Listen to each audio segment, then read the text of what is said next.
నమస్తే, నేను సిరి. హైకోర్టు అయితే ఏదైతే అంటే సామాజిక మాధ్యమంలో అనుచిత వ్యాఖ్యలు చేయడమే కానీ లేకపోతే అసభ్యకరమైన వ్యాఖ్యలు చేయడం, ఇంకొకటి ఏంటంటే న్యూడ్ పిక్స్, ఇలాంటివన్నీ చాలా వరకు గత ప్రభుత్వ హయాంలో మనం చూడడం జరిగింది. అయితే వాటన్నిటికీ వివరణ ఇవ్వాలంటూ హైకోర్టు అయితే ఇప్పుడు ఆదేశాలు జారీ చేసింది. అట్లనే గత ప్రభుత్వ హయాంలో ఎవరైతే వాటికి చేయమని చెప్పారో అవన్నీ ఎవరనేది మనకు తెలుసు.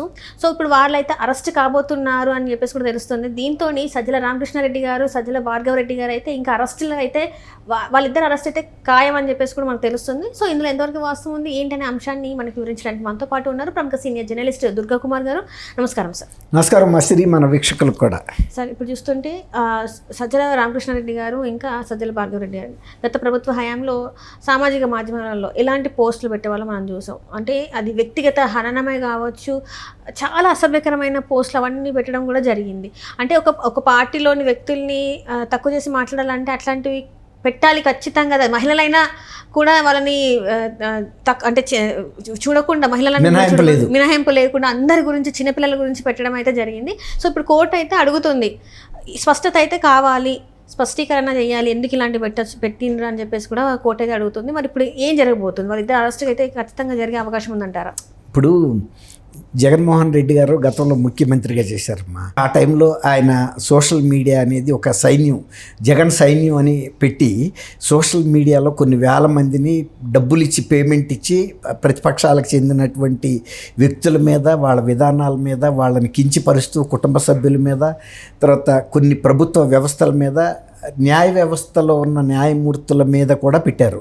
అమరావతికి వ్యతిరేకంగా తీర్పు చెప్పారని, వాళ్ళకి సానుకూలంగా లేదని, అట్లా న్యాయమూర్తుల నైతిక ధైర్యాన్ని దెబ్బతీసే విధంగా కూడా పోస్టులు పెడితే ఇకనైనా ఈ వ్యవస్థలు మన చెప్పు చేతల్లో ఉంటాయి, వాళ్ళ స్వేచ్ఛని అరికట్టాలి అని ఒక దుర్మార్గమైనటువంటి ఆలోచనతో వాళ్ళంతా కూడా వ్యవహరించారు. అవి అన్ని రాజ్యాంగ వ్యవస్థలు కూడా ఇబ్బంది పడ్డాయి. తర్వాత ప్రత్యర్థి రాజకీయ నాయకులు కూడా ఇబ్బంది పడ్డారు, ప్రజలు కూడా ఇబ్బంది పడ్డారు. వాళ్ళ విధానాలని వ్యతిరేకించేటువంటి ప్రభుత్వ ఉన్నతాధికారులను కూడా లక్ష్యంగా చేసుకుని ఈ సోషల్ మీడియాలో పోస్టులు పెట్టారు. ఇప్పుడు మొన్నటికి మొన్న కూడా జగన్మోహన్ రెడ్డి గారు, మీరు అవి కొనసాగించండి, తగ్గొద్దు, మహా అయితే ఈ ప్రభుత్వం 3 నెలలు జైళ్ళలో పెడుతుంది, అంతకు మించి చేసేది ఏమి లేదు, నేను కూడా 16 నెలలు జైల్లో ఉండి రాలేదా, మళ్ళీ ప్రజల ముందుకు వచ్చి మనం వంచన చేసి అయినా మనం ముఖ్యమంత్రి కాగలిగాం కదా, కాబట్టి మీరు జంకొద్దు అని ఆయనే పిలిపిస్తున్నాడంటే ఆయనలో ఏ మార్పు రాలేదు. ఇంకోటి ఏంటంటే, ఒక పక్కన ప్రభుత్వం మీద ధిక్కారంగా వెళ్ళమంటూ చెబుతున్న వ్యక్తి, ఆయన సామాజిక మాధ్యమాల ఇన్ఛార్జిగా ఉన్నటువంటి సజ్జల భార్గవరెడ్డి ఇవాళ ముందస్తు బెయిల్కి మళ్ళీ రాజ్యాంగ వ్యవస్థలో ఒక భాగమైన హైకోర్టుకి వెళ్ళాడు. ఒక పక్కన ప్రభుత్వం మీద తిరుగుబాటు చేయండి అని చెబుతూ మళ్ళీ రాజ్యాంగ వ్యవస్థల దగ్గరికి బెయిల్కి వెళ్ళటం ఏంటి? రెండు పరస్పర విరుద్ధంగా లేవా? తిరుగుబాటు చేస్తే జైల్లో పెట్టినా వెళ్ళమన్నాడు కదా, మళ్ళీ ముందస్తు బెయిల్కి వెళ్ళాడు ఆయన. అంటే ఆయన చెబుతున్న దానికి ఆయన అనుచరులు, ఆయన పార్టీలో ముఖ్య కార్యకర్తలు, నాయకులు చేస్తున్న దానికి పొంతన కుదరటం లేదు. తర్వాత ఇంకోటి ఏంటంటే, ఇప్పుడు గత కొంతకాలంగా ఇది విచారణ జరుగుతుంది కానీ హైకోర్టులు కూడా ఏమీ వీళ్ళకి ముందస్తు బెయిల్ ఇవ్వలేకపోతున్నాయి. నిన్న కూడా విచారణ జరిగినప్పుడు వాదనలు వినిపించినప్పుడు హైకోర్టు న్యాయస్థానం కూడా ఏమి అబ్జర్వేషన్స్ చేసిందంటే, సామాజిక మాధ్యమాలని అనేది ప్రత్యర్థులని దెబ్బ కొట్టడానికి ఉపయోగించుకునే ఒక సాధనాలుగా తయారవుతున్నాయి, వేదికలుగా తయారవుతున్నాయి.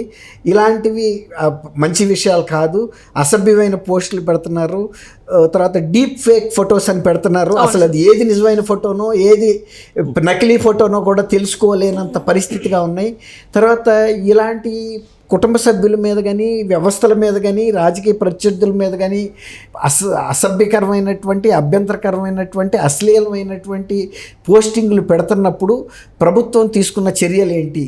తర్వాత ఇలాంటి యూట్యూబ్ ఛానల్స్, సామాజిక మాధ్యమాలకి మీరు ఇచ్చినటువంటి వార్నింగ్, హెచ్చరికలు ఏమైనా ఉన్నాయా? వాళ్ళకి ఏమైనా పరిమితులు విధించారా? వాళ్ళ మీద ఆంక్షలు ఏమైనా పెట్టారా? గౌరవ న్యాయస్థానం దృష్టి కూడా తీసుకురమ్మని కూడా చెప్పారు. తర్వాత ఇంకోటి ఏంటంటే, అసలు ఈ వ్యవస్థల్ని ఈ విధంగా దుర్వినియోగం చేసుకుంటా వెళ్తే అసలు దీనికి అంతు ఎక్కడ? అసలు ఏం జరుగుతుంది అసలు ఈ వ్యవస్థలో? ఈ రాజ్యాంగం ప్రసాదించినటువంటి వాక్ స్వాతంత్రం అనేది ఈ విధంగా దుర్వినియోగం చేసుకోవటానికి కాదు, ఇతరుల మీద దుష్ప్రచారం చేయటానికి, ఇతరులని అమర్యాదకరంగా చూపించడానికి, వాళ్ళ మీద అసత్యం ప్రసారం చేయటానికి, తర్వాత వాళ్ళ మీద వాళ్ళ వ్యక్తిత్వ హననాన్ని చేయటానికి కాదు కదా ఇట్లాంటి స్వేచ్ఛలు ఇచ్చింది. ఇంత దుర్వినియోగం జరుగుతున్నప్పుడు అసలు ఈ వ్యవస్థల కట్టడికి ప్రభుత్వం ఏమైనా చర్యలు తీసుకుందా, ఎలాంటి సూచనలు ఉన్నాయి ఈ ప్రభుత్వం తరపున అని అడిగింది పబ్లిక్ ప్రాసిక్యూటర్ ఎండ లక్ష్మీనారాయణ గారిని. అడిగితే ఆయన కూడా మేము ఇంకా కొన్ని చర్యలు మేము తీసుకునే చెప్తాము అని అన్నారు. అయితే ఈ నెల 27వ తేదీకి వాయిదా వేశారు. ముందస్తు బెయిల్ మాత్రం ఇవ్వలేదు. అయితే గతంలో ఆయనకి ఇచ్చినటువంటి అంటే ఆ అరెస్టుకి సంబంధించి నిరోధనకి సంబంధించి దాన్ని 3 నెలల్లో అయితే పొడిగించారు. అంటే ఇంకా 3 వారాలు సజ్జల భార్గవ రెడ్డిని అరెస్ట్ చేయొద్దు, ఈలోపు మనం ఈ అంశం మీద ప్రభుత్వ విధానాలు ఏంటో మాకు చెప్పండి. ఒకటి హైకోర్టు వాళ్ళకి ఒక అభిప్రాయం ఏం కలిగిందంటే ఇది ఖచ్చితంగా వీళ్ళు వాళ్ళ హద్దుల్ని మీరి ప్రవర్తించాడు సజ్జల భార్గవ రెడ్డి, తర్వాత వైఎస్ఆర్సీపీ సోషల్ మీడియా, ఇందులో సందేహం లేదు, ఇవి అనేక దృష్టాంతాలు మాకు కనపడుతున్నాయి, దీని మీద ఎలాంటి ప్రభుత్వం సూచనలు చేయండి మాకు, అంటే ఎలాంటి చర్యలు తీసుకున్నారు మీ వైపు నుంచి.